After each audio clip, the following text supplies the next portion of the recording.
அன்பு நண்பர்களுக்கு வணக்கம். நான் அகமது சாஹிப். தமிழ்நாட்டையே உலுக்கி கொண்டிருக்கக்கூடிய கஸ்டோடியல் டெத், காவல் நிலைய மரணம், அதாவது சிவகங்கை மாவட்டம் மடப்புரம் பத்திரகாளி அம்மன் கோயில் காவலாளியாக பணியாற்றிய 28 வயதான அஜித்குமார் ஒரு திருட்டு வழக்கு என்ற விசாரணைக்காக அழைக்கப்பட்டு சம்பந்தப்பட்ட அந்த திருப்புவனம் காவல் நிலைய போலீஸ்காரர்களால் அடித்து படுகொலை செய்யப்பட்டிருக்கிறார்.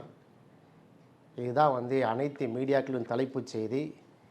இது குறித்த விளக்க காணொலி தான் இது. இந்த காணொலியை விருப்பு வெறுப்பின்றி அணுகுமாறு நான் முதலில் கேட்டுக்கொள்கிறேன். காரணம் என்னவென்று சொன்னால், இது போன்ற சம்பவங்கள் குற்றச்செயலாக இருக்கட்டும், குற்ற வழக்குகளாக இருக்கட்டும், சமீபத்தில்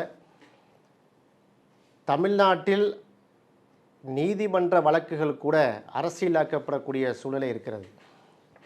முதலாவதாக இந்த பத்திரகாளி அம்மன் கோவிலுடைய காவலாளியாக பணிபுரிந்த அந்த 28 வயதான அஜித்குமார் அவருடைய மரணத்திற்கு நீதி விசாரணை வேண்டும். காவல்துறையுடைய காட்டு தர்பாரை வன்மையாக நாம் கண்டிக்கிறோம். அஜித்குமாரை இழந்த அந்த குடும்பத்திற்கு தமிழ்நாடு அரசு உரிய இழப்பீடை வழங்க வேண்டும் என்பதை முதல் கோரிக்கையாக நாம் வைத்துக்கொண்டு, இதில் சம்பந்தப்பட்ட காவல் அதிகாரிகள் சுமார் 6 பேரில் 5 பேர் மீது கொலை வழக்கு பதியப்பட்டிருக்கிறது. அனைவரும் கைது செய்யப்பட்டிருக்கிறார்கள்.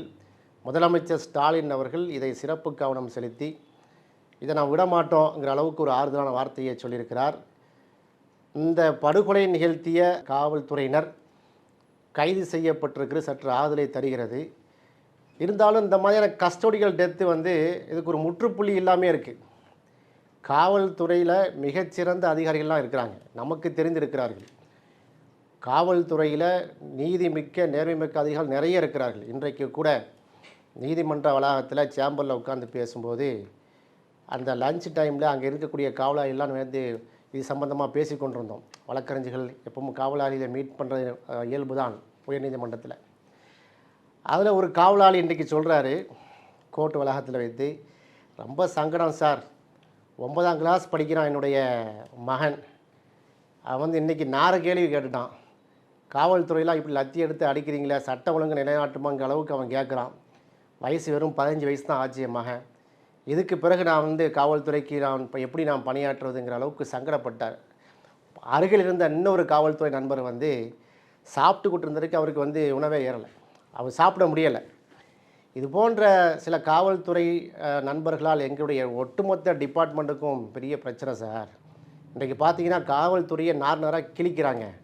எதிர்கட்சியில் இதில் கையில் எடுத்து வேறு லெவலில் பேசிக்கிட்டு இருக்காங்க. எல்லாத்துக்கும் கெட்ட பேருன்னு சொல்லி சங்கடப்படக்கூடிய அளவுக்குள்ள விஷயங்களை நாங்கள் நேரடியாக பார்த்தோம். ஆக காவல்துறையில் எப்படி கருப்பாடுகள் இருக்கிறதோ, தமிழ்நாடு காவல்துறையின் நற்பேருக்கு களங்கம் கற்பிக்கும் வகையில் இது போன்ற சில ரவுடிகளும் பொறுக்கிகளும் காவலுடைய துறையுடைய அந்த ஆடையை அணிந்து கொண்டிருக்கிறார்களோ, அதுபோன்று நல்லவர்களும் இருக்கிறார்கள் என்பதை நான் முதலாக பதிவு செய்கிறேன். இந்த சிவகங்கை மாவட்டம் மடப்புரம் கிராமத்தைச் சேர்ந்த அந்த அஜித்குமார் எந்த அடிப்படையில் இவங்களை கூட்டிகிட்டு போனாங்க? முதல்ல அவர் கோவிலுடைய ஒரு காவலாளியாக இருக்கிறார். கோவிலுக்கு வழிபட வந்த பெண்கள் அந்த காரை பார்க் பண்ணும்போது இவருக்கு கார் ஓட்ட தெரியாதுன்னு சொல்லியிருக்காரு, வாகனம் ஓட்ட தெரியாதுன்னு சொல்லியிருக்கிறாரு. அதன் நண்பர்களை அழைத்து அவர் பார்க்கிங் செய்ய சொல்லியிருக்கிறாரு. சம்பந்தப்பட்ட அந்த குடும்பம் அந்த கோயிலை வழிபாடு நடத்தி விட்டு சென்று விட்டார்கள். அவர்கள் மருத்துவ தேவைக்காக மருத்துவமனைக்கு சென்றிருக்கிறார்கள். அப்போ அந்த நேரத்தில் பார்த்தீங்கன்னா 10 பவுன் நகையை காணவில்லை என்று இதான் வழக்கு. அந்த திருப்புவனம் காவல் நிலையத்தில் இதான் குற்றச்சாட்டாக சொல்லியிருக்கிறார்கள். எஃப்ஐஆர் போட்டாங்களா? இந்த சம்பந்தப்பட்ட அஜித்குமாரை நீங்கள் அழைத்து கொண்டு காவல் நிலையம் சென்றிருக்காங்கன்னு சொன்னால், அஜித்குமார் மீது என்ன குற்றம் இருக்குது? அஜித்குமார் மீது சந்தேக பார்வை இருக்குமே, ஆனால் என்ன செய்திருக்கணும்? எஃப்ஐஆர் போட்டிருக்கணும். மாறாக என்ன செஞ்சுருக்கிறாங்க? திருப்ப காவல் நிலையத்தில் வச்சு அடிச்சிருக்கிறாங்க. அந்த கோயில் வளாகத்தில் வைத்து அடித்திருக்கிறார்கள். அந்த காணொலியெல்லாம் பார்க்கும்போது இவங்கெல்லாம் போலீஸா அது பொறிக்கியான்னு கேட்கக்கூடிய அளவுக்கு இருக்குது. காவல்துறை நண்பர்கள் இந்த காணொலியை நீங்கள் பார்ப்பீங்க. என்னடா இது, லத்தியை தூக்கிட்டு அடின்னு அடித்து யார் அந்த இப்படி கஸ்டடி எடுத்து உங்களுக்கு யார் அதிகாரம் தந்தது? சம்பந்தப்பட்ட அஜித்குமாரை மரண தருவாயில் அடிக்கக்கூடிய அளவுக்கு, அவருடைய மர்ம உறுப்பிலிருந்து ரத்தம் கசியக்கூடிய அளவுக்கு நீங்கள் அடிக்கிறீர்கள் என்று சொன்னால் எந்த சட்டம் உங்களுக்கு இந்த உரிமை தந்தது? காக்கி சட்டை போட்ட உடனேவே பார்த்தீங்கன்னா அவங்களுக்கு வானளாவிய அதிகாரம் இருப்பதாக சிலர்கள் பார்க்குறாங்க. அவங்களோட பாடி லாங்குவேஜ் வித்தியாசமாக இருக்குங்க. காவல்துறை பொதுமக்களின் நண்பன் அதெல்லாம் கிடையாது. பொதுமக்களுடைய முதல் எதிரியே காவல்துறையாக மாறிடுறாங்க. அந்த ட்ரெஸ்ஸை போட்ட உடனேவே அவங்க பெரிய எஜமானையாக பெரிய நாட்டாமை மாதிரி சில காவலர்கள் நம்ம வந்து பார்க்குறோம்.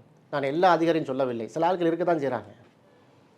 ஹெல்மெட்டு பிடிக்கிறாங்கல்லங்க ரோட்டில், ஹெல்மெட்டு இப்போ வந்து நீங்கள் போடவில்லை என்று சொல்லி கட்டாய வசூல் 100 ரூபா தான் 200 தான்னு இந்த காலேஜ் பசங்க படிக்கிற பசங்களுக்கு பிடிங்கிட்டு போகிறாங்க.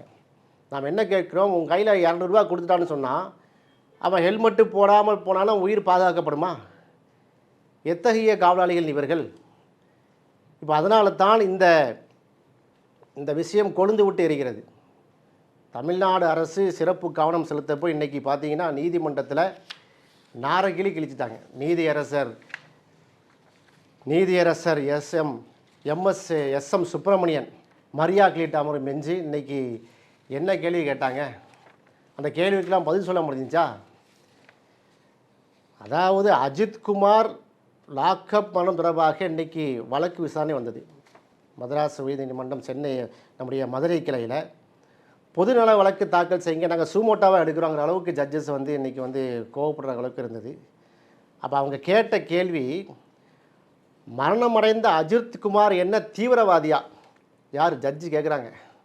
சாதாரண வழக்கில் கைதானவரிடம் எந்த விதமான ஆயுதமும் வைத்திருக்காத ஒருவரை அடித்து காவல்துறை கொலை செய்துள்ளதை, தமிழகத்தில் இதுவரை 24 காவல் நிலைய மரணங்கள் நடைபெற்றுள்ளதாக குற்றச்சாட்டப்படுகிறது, அது தொடர்பான விவரம் எங்கே என்று கேட்குறாங்க. இதான் முதல் கேள்வி. இப்படி கஸ்டோடியல் டெத் நடந்துகிட்டே இருக்கு. இந்த ஜெயராஜ் ஃபெனிக்ஸ் எங்கள் சாத்தங்குளம் அவரை இப்படி தான் என்ன பண்ணாங்க, அடித்து நொறுக்குனாங்க 2020. இந்த ஜெயராஜ் ஃபெனிக்ஸை வந்து இந்த மாதிரி படுகொலை செய்யப்பட்டு விட்டார், கஸ்டோடியல் டெத்து, லாக்அப் பண்ணன்னு சொல்ல பிறகு நாங்கள் சமூகர்களாம் சேர்ந்த வீட்டுக்கு போகிறோம். நானே சென்றேன் 1 மணி நேரத்தில். வழக்கறிஞராக இந்த நாங்கள் உள்ளே சென்று விட்டு வெளியே வர்றோம். எனக்கு ஃபோன், இன்றைக்கெல்லாம் பெரிய ஆள் ஆகிட்டீங்களா, உடனே இவங்க வந்து யார் தெரியுமான்னு காவல்துறையை மிரட்டுறாங்க. வழக்கறிஞராக இருக்கக்கூடிய எங்களையே வந்து காவல்துறை மிரட்டுறாங்கன்னா அப்போ நீங்கள் சாதாரண மக்களை நீங்கள் எப்படி எடுத்துக்கொள்வீங்க? கடைசியில் நீங்கள் யாருன்னு சொல்லி அவங்க டிஎஸ்பி லெவலில் பேசி ஒரு மர்டர் நடந்திருக்கிறது, கஸ்டோடியல் டெத் நடந்திருக்கிறது, கண்டிப்பாக உண்மை அறியும் குழுவாக நாங்கள் செல்வோம் என்று சொல்லி விளக்கத்தை அளித்தோம். இந்த அளவுக்கு காவல்துறை நெருக்கடியும் கிடுக்குப்பிடியும் தருகிறது. இன்றைக்கு அதே காவல்துறையை நீதியரசர்கள் எஸ்எம் சுப்பிரமணியன் மரியா கிளீட் வந்து சரமாரியான கேள்வி எழுப்பியிருக்காரு. இந்த வழக்கில் 5 போலீஸார் மட்டுமே கைது செய்யப்பட்டிருக்காங்க. ஏன் காவல்துறை கண்காணிப்பாளர் எஸ்பி, துணை கண்காணிப்பாளர் டிஎஸ்பி மீது நடவடிக்கை எடுக்கவில்லை? ஆர்டர் கொடுத்தது யார் கஸ்டடி எடுக்கிறதுக்கு? இந்த கேள்வியை வந்து நேரடியாக நீதியரசர்கள் கேட்டிருக்காங்க. என்ன பதில்? அந்த சம்பந்தப்பட்ட இளைஞர் அஜித்குமார் மரண சம்பவத்தில் மாவட்ட காவல்துறை கண்காணிப்பாளரை உடனே சஸ்பெண்ட் செய்திருக்க வேண்டாமா வேண்டாமா? இந்த கேள்வி கேட்குறாங்க. உடனடியாக இன்றைக்கி சஸ்பெண்ட் பண்ணியிருக்கிறாங்க. நகைகள் எப்போது திருட்டு போனது? நகை திருட்டு வழக்கு எப்போது பதிவானது? வழக்கே பதிவில்லையே, வழக்கு எஃப்ஐஆரே போடலைங்க. எஃப்ஐஆரே போடாமல் இந்த அடி அடித்திருக்கிறார்கள். காவல்துறையில் உள்ள அனைவர் மீதும் நாங்கள் குற்றம் சாட்டவில்லை, தவறு செய்தவர்கள் மீது கண்டிப்பாக நடவடிக்கை எடுக்க வேண்டும். இதை நீதியரசர்கள் சொல்கிறாங்க, சேர்த்தே பதிவு செய்கிறாங்க. நாம் சொன்னது போல் எல்லா போலீஸ்காரங்களும் வந்து இந்த மாதிரி சாமி படத்தில் வர மாதிரியான போலீஸ் கிடையாது. நீதி மிக்க போலீஸ்காரங்கள் இருக்கிறாங்கிறத நீதியரசர்களே பதிவு செய்கிறார்கள். அடிப்பதற்காகவா காவல்துறை இருக்கிறது? ஏன் இந்த வழக்கில் முழு உண்மையும் காவல்துறை சொல்ல மறுக்கிறது அப்படின்ற ஒரு கேள்வி. இதில் நம்முடைய மூத்த வழக்கறிஞர் நண்பர் எங்கள் ஐயா ஹென்ரி டிஃபன் அவர்கள் வந்து ஒரு விஷயத்தை சுட்டி காட்டுறாரு. அவர் இந்த வழக்கில் இம்ப்ளீட் ஆனார். என்ன கேட்டாங்கன்னா, நகை திருட்டு போனதாக புகார் கொடுத்தவர் நிகிதா ஐஏஎஸ் அதிகாரியின் உறவினர். அதனால் போலீஸார் வழக்கு பதிவு செய்யாமலேயே, அஜித்குமார் மீது எஃப்ஐஆர் போடாமலேயே விசாரணை நடத்தியிருக்கிறார்கள்ங்கிற ஒரு பகிரங்கமான ஒரு குற்றச்சாட்டை வந்து என்ன செய்கிறாங்க வந்து சொல்லியிருக்கிறார்கள். நீதியரசர்கள் வந்து இதை கவனித்து கொண்டு அஜித்குமாருடைய பிரேத பரிசோதனை அறிக்கையை வந்து பிற்பகல் 2:15 மணிக்கு நீங்கள் தாக்கல் பண்ணணும் என்று ராஜாஜி அரசு மருத்துவமனையில், மதுரை அரசு ராஜாஜி மருத்துவமனையில் சமர்ப்பிக்க வேண்டும்ங்கிற விஷயத்தை சொன்னாங்க. திருப்புவனம் நடுவர் நீதிமன்றம் விசாரணை அறிக்கையை தாக்கல் செய்ய வேண்டும். இந்த செஷன்ஸ் கோர்ட்டு வந்து விசாரணை அறிக்கையை தாக்கல் செய்ய வேண்டும் என்று உத்தரவிட்டார்கள். அதுபோல் இந்த வழக்கில் டிஜிபி சங்கர் ஜிவால் அவர்கள் பதிலளிக்க வேண்டும் என்று நோட்டீஸ் அனுப்பவும் வந்து நீதிபதி வந்து பண்ணியிருக்காங்க. அப்போ நீதிமன்றம் சிறப்பான நடவடிக்கை எடுத்துக்கிறது. தமிழ்நாடு காவல்துறை அவங்க டிஜிபி அவங்க என்ன செஞ்சுருக்காங்கன்னா, இன்றைக்கி வந்து 1/7 இன்றைக்கி உள்ள ட்ரான்ஸ்ஃபர் லெட்ரு இது ஜியோ போட்டாங்க, போலீஸ் நோட்டீஸாக போட்டாங்க. SC 12/2025 அதில் திரு ஆஷிஷ் ராவத் IPS அவர் தான் வந்து எஸ்பியாக இருந்தார். சிவகங்கை டிஸ்ட்ரிக்டுடைய மாவட்ட காவல் கண்காணிப்பாளர் இருந்தார். அவரை வந்து மாட்டிட்டாங்க. காத்திருப்போர் பட்டியலில் வந்து அவரை வந்து வைத்திருக்கிறார்கள். இப்போ சந்தீஷ் சொல்லக்கூடிய சந்தீஷ் IPS அவர் வந்து ஏற்கனவே ராமநாதபுரம் எஸ்பியாக இருக்கிறாங்க. அவங்களுக்கு கூடுதல் பொறுப்பு வந்து சிவகங்கை மாவட்டத்தையும் பார்க்கறதுக்கான கூடுதல் பொறுப்பு நியமிக்கப்பட்டிருக்கிறது. இப்போ காவல்துறை, தமிழக அரசு, நீதிமன்றங்கள் எல்லாமே இதை இந்த அஜித்குமாருடைய மரணத்தை உன்னிப்பாக கவனித்திருக்கு. இப்போ இதில் இன்னொரு விஷயம் இருக்குது. இந்த மரணம் செய்திகள் வந்து திமுக அதிமுகங்கிற கட்சிகளுக்கு அப்பாற்பட்டு, ஆட்சி முறைகளுக்கு அப்பாற்பட்டு கஸ்டோடி டெத் நடந்துக்கிட்டே இருக்குது. இதற்கு காவல்துறையை நேரடியாக கட்டுப்பாட்டில் வைத்திருக்கக்கூடிய முதலமைச்சர் தான் பொறுப்பேற்க வேண்டும், முதலமைச்சர் பதவி விலக வேண்டும், இப்படியெல்லாம் வந்து கருத்து சொல்கிறாங்க. அப்போ பார்த்தா கலைஞர் பிறலையும் கஸ்டோடி டெத் நடந்திருக்கிறது. ஜெயலலிதா அம்மையார் முதலமைச்சராக இருக்கும்போதும் இந்த மாதிரியான லாக்அப் பண்ணங்கள் நடந்திருக்கிறது. ஏன் அண்ணன் எடப்பாடியார் முதலமைச்சராக இருக்கும்போது கூட இது போன்ற சம்பவம் நடந்திருக்கிறது. அதுபோல் ஸ்டாலின் முதலமைச்சராக இருக்கும்போதும் இந்த சம்பவம் நடந்திருக்கு. அப்போ ஆட்சிகள் மாறுகிறது, இந்த காட்சி மாறவில்லை. அப்போது ஸ்டெனோல் ப்ரொசீஜர் அந்த காவல்துறைக்கு வழங்கப்பட்டதில் எதுவும் குறை இருக்குதோ என்பதை நாம் நினைக்க வேண்டியிருக்கிறது. உடனடியாக என் அண்ணன் H. ராஜா இன்றைக்கு பேட்டி எடுத்த உடனே அமர்க்கலாம், அப்பா ஒரு விஷயம் கிடச்சிட்டுப்பாங்கிற மாதிரி. இது வந்து ஸ்டாலின் கவர்மெண்ட் திராவிட மாடல் ஆட்சியாண்டு வந்து ஆரம்பிச்சிட்டாரு. என்னம்மா அதில் விஷமத்தனமான பேச்சை பாருங்கள். எல்லாரும், அதாவது ஜெயராஜ் ஃபெனிக்ஸுங்கிற ஒரு கிறிஸ்துவ சகோதரர்கள் வந்து பாதிக்கப்பட்ட போது, அவர்கள் வந்து மரணம் அடைந்த போது எல்லாரும் சேர்ந்து கத்தனமா. ஆனால் அஜித்துக்குமார் ஒரு இந்துவான், அதனால் யாருமே குரல் கொடுக்கவில்லைங்கிறார். எப்போ ஒரு மரணத்திலையுமா நீங்கள் இப்படி அரசியல் பண்ணுவீங்க? இவ்வளோ விஷயங்கள் காவல்துறை வந்து டிஜிபி லெவலில் நடவடிக்கை எடுத்திருக்காங்க. IPS அவருடைய SPயை ட்ரான்ஸ்ஃபர் பண்ணியிருக்கிறாங்க.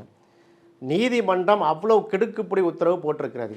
சம்பந்தப்பட்ட அந்த காவல்துறை 5 பேர் மாதிரி குற்ற வழக்கு பதியப்பட்டு அவங்கள அரெஸ்ட் பண்ணியிருக்கிறாங்க. முதலமைச்சர் நேரடியாக தலையிட்டு இதில் வந்து என்ன செஞ்சுருக்காரு, சம்பந்தப்பட்ட அந்த கேஸில் வந்து யாரையும் விட மாட்டோம், நீதி நிலைநாட்டப்படுங்கிற உத்தரவாதத்தை தந்திருக்கிறாங்க. இதற்கு மேலேயும் நீங்கள் இதை அரசியல் பண்ணுறதுனால அந்த பாஜகவுக்கு என்ன நன்மை என்று தெரியவில்லை. இது அரசியல் பண்ணக்கூடிய விஷயமா, அனைவரும் சேர்ந்து கண்டிக்கக்கூடிய இது விஷயமாக இருக்கிறது. எனவே இது போன்ற காவல்துறையுடைய காற்று தர்ப நடவடிக்கைகள் நிறுத்தப்பட வேண்டும். காவல்துறைக்கு வந்து இப்போ என்ன செய்யணும்னா அட்வைசரி கமிட்டி வைத்து காவல்துறை பொதுமக்களை எப்படி அணுக வேண்டும்ங்கிற சட்டத்தை அவங்க முதல்ல படித்து கொடுக்க வேண்டும். இவங்க பண்ணது முழுக்க கான்ஸ்டியூஷனுக்கு, இந்திய அரசியல் சட்டத்துக்கு எதிரானது. அவங்க இருக்கக்கூடிய IPC CRP சட்டங்களுக்கு எதிரானது, காவல்துறையுடைய வழிகாட்டும் நெறிமுறைக்கு எதிரானது. எனவே இந்த குற்றச்செயலை வன்மையாக கண்டிக்கிறோம். சம்பந்தப்பட்ட அந்த அஜித்குமாரை இழந்து வாடும் அந்த குடும்பத்திற்கு ஆறுதல் அளிக்கும் வகையில் உரிய இழப்பீடை இந்த தமிழ்நாடு அரசு அறிவிக்கும் என்று எதிர்பார்க்கிறோம்.